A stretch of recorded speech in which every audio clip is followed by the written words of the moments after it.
everybody, welcome back to Skyway Classics YouTube channel. We're now going for a ride in our 1967 Chevy Chevelle hardtop. Now of course everybody usually loves the 67 Chevelles due to the fact that they were the last year of the longer body style, but more importantly they were the ones that handled the best on the track. But going to the one we have here featuring a beautiful white exterior, I want to say right away that when this car hits the light, it has a very cool, I want to say metallic finish in the paint job that really stands out amongst other vehicles. Also featuring the Super Sport hood, also having chrome US mag wheels on it. Moving on to the interior now, as you can see they did a lot of customization here.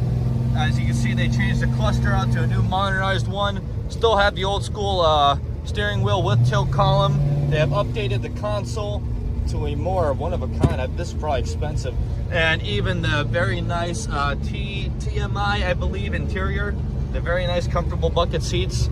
Other than that, as you can see, you have the 2-knob radio. You do have an AC setup there. Other than that, we can open her up right now and show you how.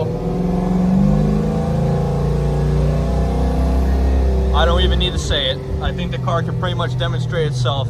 Also featuring the sniper system for carburation. That's what that little tack thing is down there on the lower floor pan.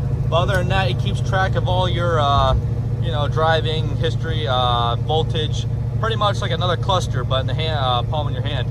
But other than that, it's just a very mean car. I don't even want to go half throttle knowing how fast this thing really is. Never underestimate the true power of a classic.